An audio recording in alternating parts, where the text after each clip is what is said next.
Hello friends and my dear students, आप सभी का स्वागत है आपके अपने YouTube channel Techno Master Abhishek में। सो गाइस, प्रीवियसली हमने चैप्टर 2 कंप्लीट कर लिया था, जिसमें हमने चैप्टर 2 के बारे में सारा कुछ डिस्कस कर लिया था। और उसके बाद जैसा कि हर चैप्टर के बाद मैं कुछ questions, important questions for semester exam और साथ ही साथ कुछ असाइनमेंट देता हूँ। तो उसके लिए मैं लेके आया हूँ आपके लिए ये वीडियो। तो चलिए स्टार्ट करते हैं, देखते हैं कुछ important questions based on the chapter 2, Hindi में भी और इंग्लिश में भी, और साथ ही साथ कुछ असाइनमेंट जो कि आपको कंप्लीट करना है। उसके बेसिस पे आपका इंटरनल इवैल्यूएशन भी होगा। साथ ही साथ मैं एक क्विज़ जानने वाला हूँ स्टूडेंट्स, जो कि क्विज़ का जो डिस्क्रिप्शन है वो गूगल क्लासरूम में या फिर आपको इसके यूट्यूब के डिस्क्रिप्शन बॉक्स में भी डाल दूंगा, जिसमें आप उसको क्विज़ को एक्सेस कर सकते हैं, उसको अटेम्प्ट करें और उस क्विज़ को सबमिट करें। और अगर आप उस क्विज़ को पास कर ले जाते हैं तो आपको एक सर्टिफिकेट प्रोवाइड होगा MMIT चाइल्ड कौशाम्बी की तरफ से। तो चलिए स्टूडेंट्स आगे डिस्कस करते हैं इंपॉर्टेंट क्वेश्चंस जो कि सेमेस्टर पर्पस से इम्पॉर्टेंट है। तो CNC मशीन्स एंड ऑटोमेशन के चैप्टर 2 हमने कंप्लीट किया था, तो उसके कुछ क्वेश्चंस लेके आया हूँ मैं। पहला है आपका, what are the different cutting tools used in CNC। तो CNC मशीन में कौन से डिफरेंट कटिंग टूल्स यूज़ होते हैं वो मैंने ऑलरेडी डिस्कस किया था। अगर आपने वीडियो नहीं देखा है तो उसको ज़रूर देखें, तो आप लोग को समझ में आ जाएगा क्लियरली। तो इसको अगर हम बात करें हिंदी में तो क्या बोलेंगे, CNC मशीन के विभिन्न कटिंग टूल्स कौन से हैं उसकी व्याख्या कीजिए। ये इंपॉर्टेंट क्वेश्चन है, ये भी आ चुका है आपके एग्जाम में कई बार। उसके बाद कह रहा है explain the concept of the CNC tool holders. तो CNC टूल होल्डर्स कौन कौन से होते हैं उसके कंसेप्ट को समझाना है, यानी NC या CNC होल्डर के सिद्धांत का वर्णन करना है। CNC या NC टूल्स होल्डर के सिद्धांत का वर्णन करना है। ये मैंने ऑलरेडी डिस्कस करा था और मैंने बताया था टूल होल्डर्स दो प्रकार के होते हैं, तो वो दोनों डायग्राम आप जरूर बनाएंगे। जब भी जो भी क्वेश्चन दिया गया उससे रिलेटेड जो भी डायग्राम है उसको जरूर बनाएंगे, ठीक है, एग्जाम में। उसके बाद स्टूडेंट्स कह रहा है explain the cooling and lubrication system in CNC in detail. ये भी मैंने आपसे डिस्कस किया था।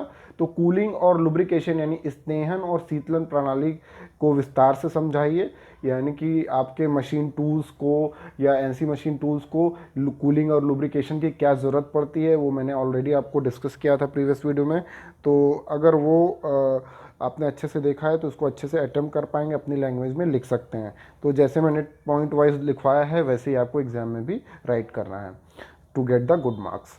उसके बाद explain the automatic tool changer with advantages. तो मैंने यहाँ क्वेश्चन में मेंशन कर दिया विथ एडवांटेजेस। अगर एडवांटेजेस नहीं लिखा है तब भी आपको एडवांटेजेस, डिसएडवांटेजेस और उसका एप्लीकेशन जरूर लिखना है, अगर आपको याद है तो ऑटोमेटिक टूल चेंजर को हिंदी में क्या बोलते हैं स्टूडेंट्स? ऑटोमेटिक टूल परिवर्तक, उनके लाभ सहित समझाइए। तो इसको आपको समझाना है, उसका डायग्राम बनाना है। मैंने डायग्राम भी डिस्कस किया था। तो ऑटोमेटिक टूल जो चेंजर होता है उसका डायग्राम जरूर बनाएंगे आप। उसके बाद what do understand by work holding devices, यानी वर्क पीस को होल्ड करने के लिए जो डिवाइसेस होते हैं वो कौन कौन से होते हैं, इसको हम हिंदी में बोलते हैं कार्यग्राही युक्तियाँ। तो कार्यग्राही युक्तियों को समझाना है। जितने भी टाइप्स के मैंने लिखवाए हैं सारे नाम्स लिखने हैं और साथ ही साथ उनके डायग्राम को बना के शो करना है। तो होप आप लोग को ये सारे क्वेश्चंस इंपॉर्टेंट हैं, समझ में आ रहे हों। इसमें कोई डाउट होता है तो आप पूछ भी सकते हैं मुझसे किसी भी सोशल मीडिया प्लेटफॉर्म पर। तो चलिए आगे बात करते हैं, क्वेश्चन नंबर 6 की देखते हैं। Question number 6 is explain the recirculating ball screw with diagram. ये भी बहुत इंपॉर्टेंट क्वेश्चन है स्टूडेंट्स। इसको हिंदी में बोलते हैं पुनः प्रवाह बाल स्क्रू पर टिप्पणी कीजिए। तो इसका भी डायग्राम जरूर बनाएंगे, क्योंकि डायग्राम से ही आप समझा पाएंगे कि रीसर्कुलेटिंग बॉल स्क्रू क्या होता है। उसके बाद ये तो इम्पोर्टेंट क्वेश्चंस क्या है, ये एक संक्षिप्त टिप्पणी है, ये शॉर्ट नोट आपको लिखना है। तो प्रीसेट टूल्स क्या होते हैं, क्वालिफाइड टूल्स क्या होते हैं, सेमी क्वालिफाइड टूल्स क्या होते हैं, rack and pinion axis drive क्या होती है, belt and pulley axis drive क्या होती है। तो प्रीसेट टूल को हम बोलते हैं स्टूडेंट्स पूर्व संयोजित टूल, क्वालिफाइड को हम बोलते हैं योग्य टूल और सेमी क्वालिफाइड को अर्ध योग्य टूल, और रैक एंड पिनियन तो सेम होता है, बेल्ट एंड पुली सेम होता है। तो ये सारे पे आपको संक्षिप्त टिप्पणी लिखनी है। और टिप्पणी लिखते समय स्टूडेंट्स एक बात का ध्यान रखें, अगर आप टिप्पणी लिख रहे हैं तो अगर एक पैरा लिख रहे हैं या 4 लाइन रख रहे हैं, अगर उसका छोटा सा डायग्राम उसमें मेंशन कर देंगे तो आपके लिए और अच्छा रहेगा। डायग्राम जरूर बनाएं। उसके बाद नेक्स्ट क्वेश्चन है एक्सप्लेन द स्वार्फ रिमूवल प्रोसेस। ये स्टूडेंट एज ए असाइनमेंट भी आपको मैंने बोला था वीडियो में, इसको मैंने डिस्कस नहीं किया है, इसको आप अपने से देखें पढ़ें और अगर नहीं समझ में आता है तो पूछें, ये आपका असाइनमेंट भी है। उसके बाद यानी कि चिप निस्तारण से आप क्या समझते हैं, जो चिप्स को निकाला जाता है वो कैसे निकाला जाता है, उसका जो सिस्टम है वो पूरा बना के आपको एक्सप्लेन करना है। उसके बाद explain the specification of CNC machine. CNC machine का स्पेसिफिकेशन क्या होता है, इसका पीडीएफ मैंने शायद शेयर नहीं किया था तो उसका शेयर भी कर दूंगा। मैंने स्पेसिफिकेशन पीडीएफ के फॉर्म में समझाया था, तो वो आपको लिखना है, ठीक है। तो चलिए, ये आपके कुछ इंपॉर्टेंट 9 क्वेश्चंस थे सेमेस्टर एग्जाम पर्पज से। तो चलिए आगे बढ़ते हैं।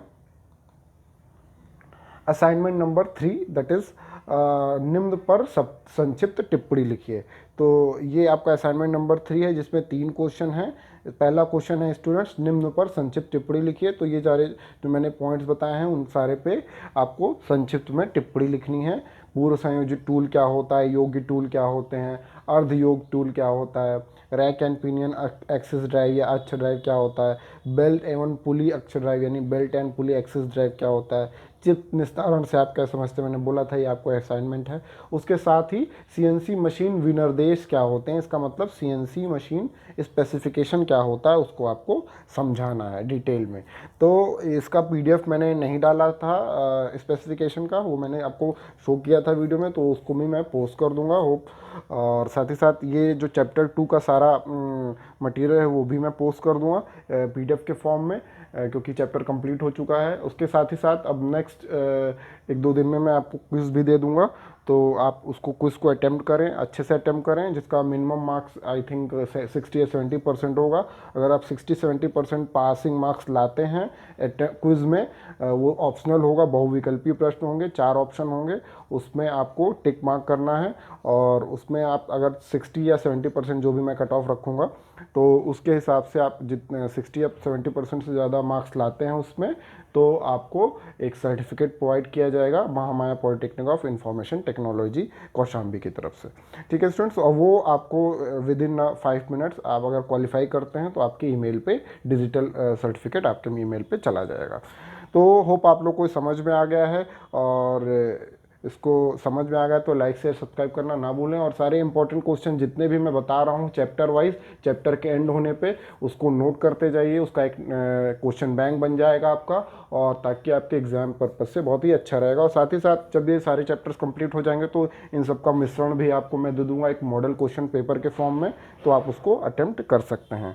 तो स्टूडेंट्स आज के लिए इतना ही। और जो बात कर रहा था मैं एमसीक्यू बेस्ड जो क्विज़ होगा उसको गूगल क्लासरूम में मैं पोस्ट करूंगा, उसको आपको गूगल क्लासरूम पे ही सबमिट करना है या गूगल फॉर्म के माध्यम से वहाँ सबमिट करेंगे तो मुझे और लिंक पता चल जाएगा कि आपने सबमिट किया हुआ है। तो गूगल क्लासरूम में ही उसका जो है लिंक डालूंगा, तो उसका जो गूगल क्लासरूम में अगर नहीं जुड़े हैं तो उसको जुड़ जाएं। ये कोड है ZTZFMIH, तो ये आप इसमें जुड़ जाएं और क्विज़ को अटेम्प्ट करें, और if you attempt and pass the quiz you will get the certificate on email.